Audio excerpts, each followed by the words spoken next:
네, 반갑습니다. 교재에 대해서 간단히 말씀드리겠습니다. 1번 문제. 요한계시록을 읽으면서 가장 좋았던 점과 가장 어려웠던 점 한두 가지 말해보라고 했습니다. 요한계시록 읽으면서 좋은 점을 말한다면 아주 좋죠. 대부분은 요한계시록을 어렵게 여기고 계속 읽는 것을 부담스러워하죠. 그래서 요한계시록 읽기 그 자체를 격려해 주시고, 그리고 어려웠던 점에 대해서 극복할 수 있도록 도움말 해 주시길 바랍니다. 요한계시록은 성경의 결론이자 완성이라는 거. 이제 여기에 핵심이 완성에 있습니다. 구원의 완성이고 심판의 완성이에요. 혹은 하나님의 의로운 일의 완성이에요. 그래서 요한계시록 내용은 성경 전체 내용을 다 가지고 있습니다. 창세기 이야기에서부터 요한 1, 2, 3세 이야기까지 다 안에 담고 있습니다.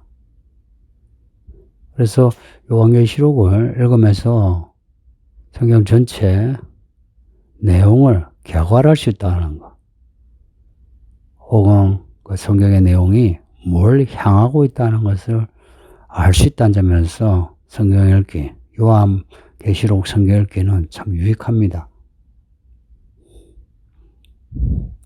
그래서 요한계시록을 잘 읽기 위해서 성경을 더 많이 읽자, 더 잘 배우자. 자, 이걸 격려해 주세요. 특히 우리 목자들, 그리고 아버지들, 그 목장의 성도와 아이들에게 말씀을 가르치는데 부족하지 않도록 더욱 성경 읽기와 성경을 배우는데 분발하자. 그걸 강조하고 싶습니다. 2번 문제. 교회 속한 우리가 요한계시록을 읽고 들으면서 요한계시록을 어떻게 해석해야 하는지 말해보세요. 했습니다. 제가 이 질문을 한 거는 몇 가지 포인트를 두고 질문한 겁니다. 첫째, 요한계시록을 기록한 요한의 그 삶의 여정. 두 번째, 교회에 주신 편지를 했죠. 세 번째, 이거는 요 지문에는 안 나오는데, 시간에 관한. 이 요한계시록은 장차의 내용이란 겁니다. 먼저, 요한에 대해서 이야기하면, 요한계시록은 지금 우리에게 먼 미래 이야기가 아니고, 지금 바로 앞에 닥친 이야기라는 것. 아마 대부분 성도가 공감할 거로 생각하는데, 그래도 이 이야기를 자꾸 먼 이야기로 여기는 분들이 있어요. 그렇게 멀지 않습니다. 2021년이라는 2000년의 세월이 지난 동안에 요한계시록의 이 내용이 그전에는 은유와 상징으로 봐야 할 시대가 있었습니다. 근데 이제는 이 내용이 더 이상 은유와 상징이 아니라 이제 실제 사건으로 일어납니다. 특히 7인의 그 재앙들은 은유와 상징이 아니고 그 요한의 본 그대로이고요. 다만 이제 그 중간중간에 삽입된 그런 장들이 있죠. 그 내용은 약간의 은유와 상징이 있어. 그건 해석이 필요합니다. 두 번째, 이제 교회에 관한 건데요. 이 내용은 교회에 주시는 편지라는 거, 그리고 교회를 위해 주시는 계시의 말씀이라는 거. 이게 1장과 22장에 명확하게 나타나거든요. 그리고 계시록 끝에 나오는 새 예루살렘은 교회의 완성입니다. 혹은 이스라엘의 완성입니다. 그 완성이라 하는 게 뭘 의미하는지 아시죠? 이것이 자라 그렇게 된다는 거죠. 그래서 우리의 믿음이 요한계시록의 그 결론이 새 예루살렘, 새 예루살렘의 모습을 닮아야 한다는 겁니다. 그래서 새 예루살렘에 보면 그 문에 12지파의 이름이 있고 그 기초석에 사도들의 이름이 있어요.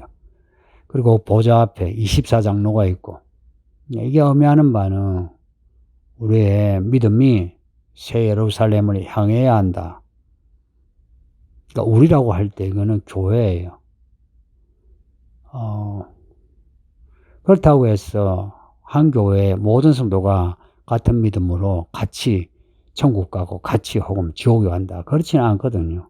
그럼에도 그래서 두 성도가 있는데 한 성도가 천국에 가고 한 성도는 지옥에 갈지라도 두 성도가 교회생활을 함으로 한 성도가 천국 가는 한 성도가 교회생활을 통해서 도움을 받는 거예요. 그래서 요한계시록은 교회와 관련해서 자꾸 이야기를 해야 합니다. 14만 4천도 그렇고요.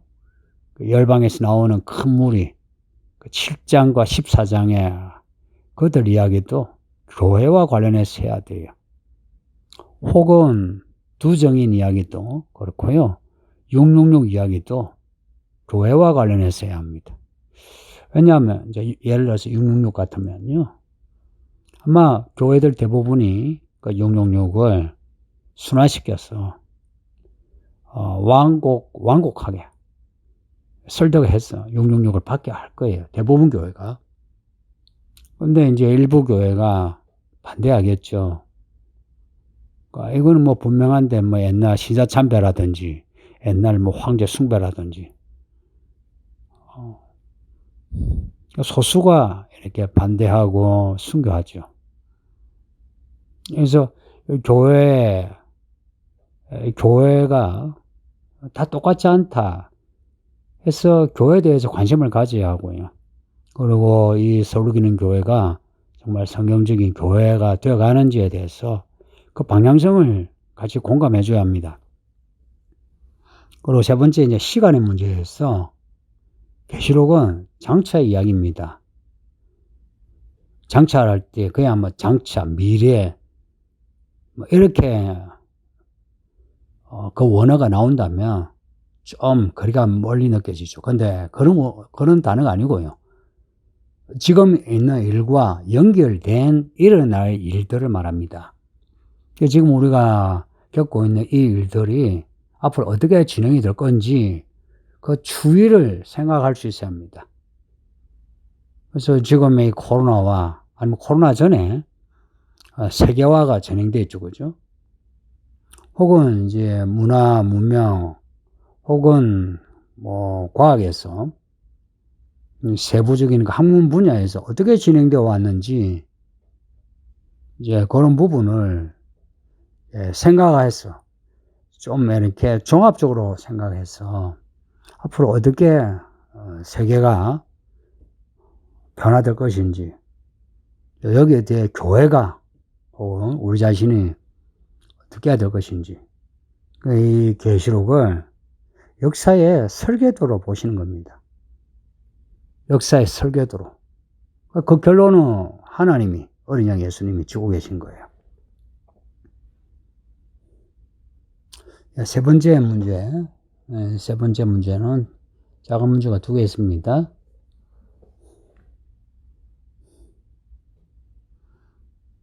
천상에서 보는 예수님의 그 모습은 그 모습 그대로입니다. 우리가 지금 예수님을 봐도 그 모습이에요. 이제 이게 그 예수님의 모습이 상징이나 은유가 아니고 그 모습 그대로라면 요한이 묘사할 수 있는 그 내용이 그런 거예요. 요한이 그 예수님 앞에 죽은 자 같이 엎드리죠. 이렇게 죽은 자 같이 엎드리는 이제 이런 모습은 하나님을 봤을 때의 사람들의 경외하는 모습, 전형적인 모습입니다. 그래서 요한계시록을 대할 때는 예수님을 대하는 예수님의 말씀, 그 말씀을 듣는 요한처럼 죽은 자 같이 엎드릴 수 있는 그 태도가 필요해요. 그걸 강조하기 위해서 3번 지문에 적어 놓았고요. 그리고 질문을 3번에 작은 1번 요한계시록이 마지막이면서 성경의 결론을 기록한 책이라는 점에 요한계시록을 해석하는데 필요한 해설적 태도는 무엇인가요? 이 질문은 위의 질문에 대한 똑같은 반복인데 좀 더 구체적인 태도를 요구하고 있습니다.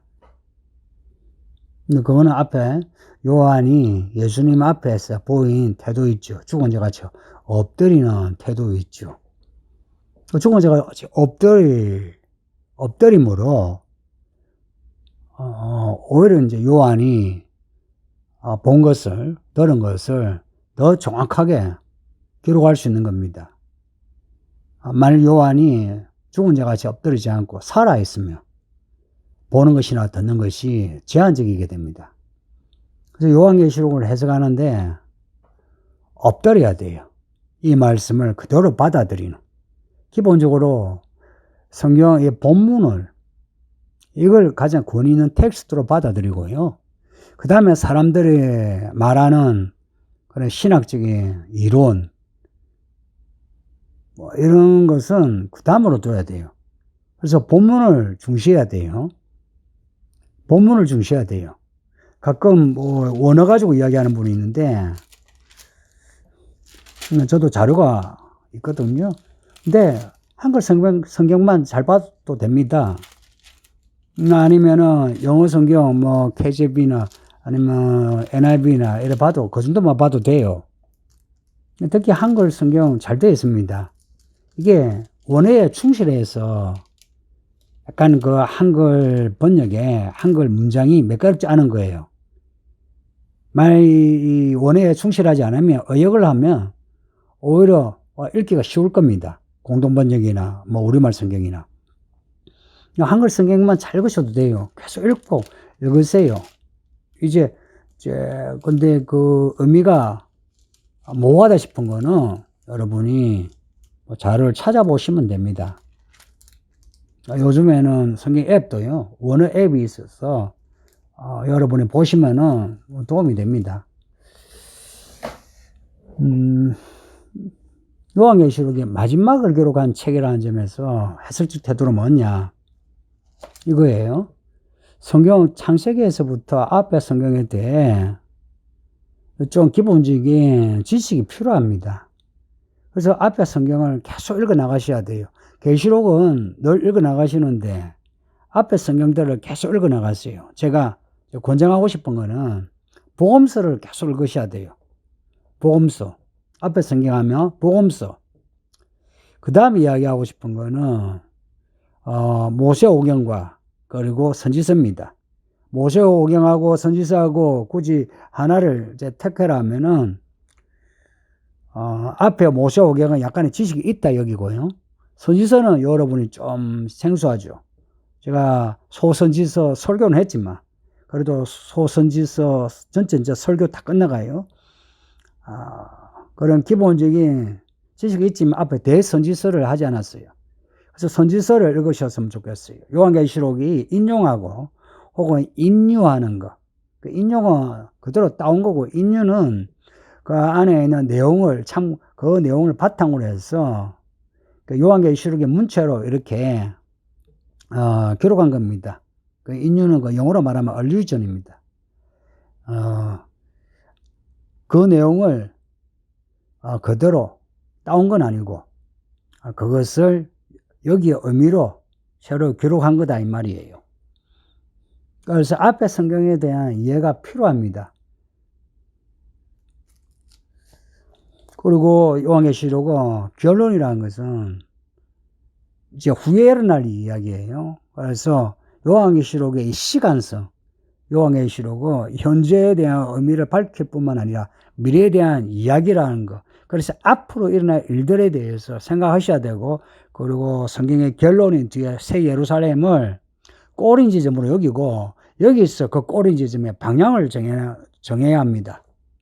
자, 그걸 해야 하는 게 좋은 해설적 태도예요. 그냥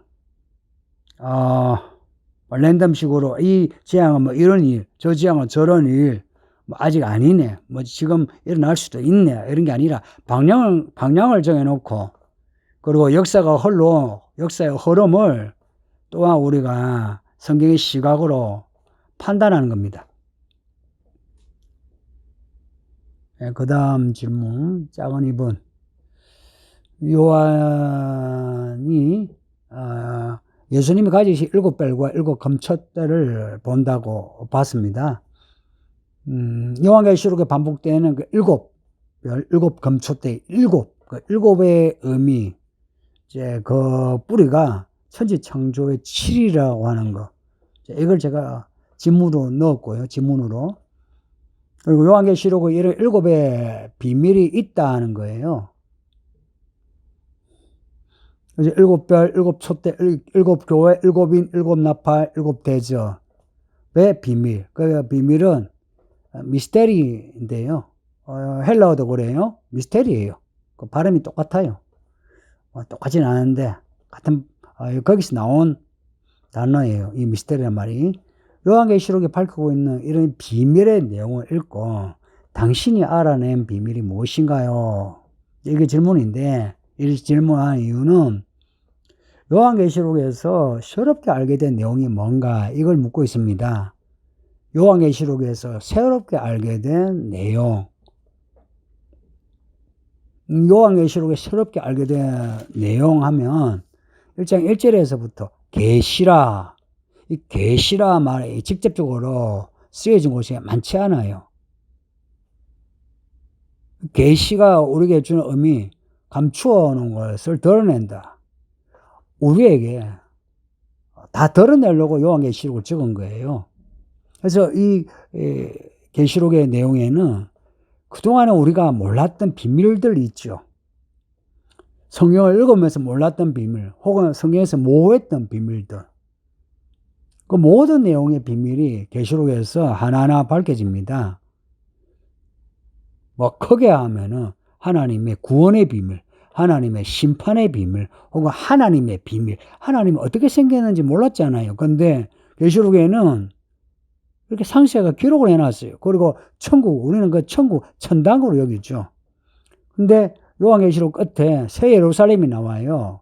새 예루살렘 하면 새하고 예루살렘이죠. 예루살렘이에요. 구약의 그 예루살렘. 근데 앞에 새예요. 그래서 앞에 나오는 예루살렘, 그리고 교회, 이 모든 것의 완성이란 겁니다. 그 새 예루살렘을 기록하지 않았으면 누가 알겠어요? 계시록 말고 다른 곳에 새 예루살렘이 나오긴 해도 그냥 어떤 상징으로 바뀌었죠. 근데 계시록에서 새 예루살렘을 기록함으로 여기 상징이 아니고 이게 사실이구나, 이게 실체구나 알게 된 겁니다. 마찬가지로 우리가 마귀, 귀신, 악령, 뭐 지옥, 음부, 권세, 죽음, 뭐 이런 그 영적인 뭐 영에 관한 것도 있죠.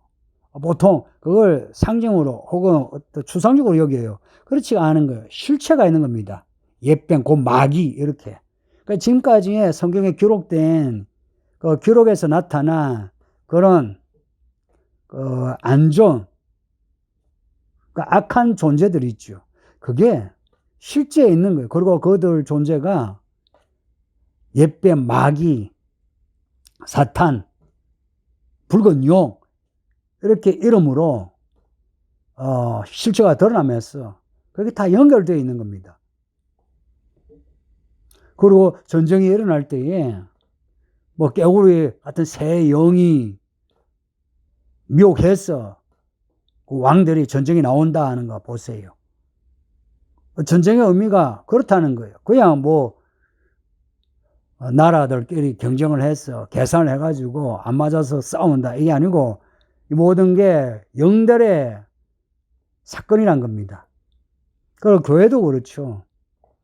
이 교회 그리스도의 몸이라 하지만 사실 그 모호한 말이죠. 근데 교회 촛대를 누가 지었냐? 예수님이 지고 계시고 7별, 교회마다 이거 사자, 7별, 7영, 7눈, 성령께서 교회에 말씀하시고 성령의 사람들이 교회에 일꾼으로 세워져서 한다는 거예요. 그냥 보면 뭐가 목사가 아니면 집사가 장로가 하죠. 근데 성령이 다 지고 계신다. 그 교회가 만약 회개하지 않으면 그 촛대를 옮기신다. 야, 이 교회가 사람이 모인 곳이 아니구나 하는 교회의 실체 알게 되고, 그리고 천사들이 막 나오잖아요. 천사들 하는 일이 나오죠. 뭐 이름은 여기에 뭐 미카엘 정도밖에 안 나오지만, 근데 이름이 안 나와서 그렇지 천사들마다 다 이름이 개별적으로 있을 거거든요. 이 천사들의 비밀. 그리고 이 세상 바벨론 도시, 바벨론이라고 하는 이 도시의 비밀이 있죠. 우리가 살고 있는 서울과 바벨론하고 뭐가 다를 것 같습니까? 이 도시의 비밀. 혹은 종교, 국가의 비밀. 7불 같은 거 나오잖아요. 혹은 음료가 나오잖아요. 거짓 선지자 나오죠. 종교의 비밀이에요. 결국은 이제 가면은 기독교, 우리가 지금 말한 기독교는 그냥 기독교로 이렇게 소외되고 나머지 종교는 다 연합이 될 거예요. 이제 이런 종교의 비밀, 이런 비밀이 요한계시록엔 앞에 성경에서 볼 수 없는 내용으로 확실하게 나타나고 있습니다. 이런 그 비밀을 우리가 읽으면서 적어도 우리가 예전에 몰랐던 그런 지식을 가지게 돼야 됩니다. 그래서 요한계시록에서 배울 게 많다는 거예요. 그 성경 앞에 있는 내용에 그 모든 내용 뭐 2% 부족하든지 아니면은 98% 부족한 지식이든지 그 지식을 요한계시록에서 채워 나가야 합니다. 이제 그러면 요한계시록을 대할 때에 우리 공부 열심히 하자. 이 마지막 때 믿음으로 사는 거 믿습니다 해가지고 될 일이 아니다 하는 거. 이 말씀을 알고 그리고 이 세상의 시간과 사건에 대한 분석과 바른 판단이 필요하다 하는 거. 여기에 우리 성도님들이 특별히 말씀 가르치는 여러분들이 공감했으면 합니다. 예, 이 정도 하겠습니다. 여러분들 궁금하시면 문자로 보내시든지 아니면 10%에 질문 올려주시면 제가 질문에 대해서 답을 하겠습니다.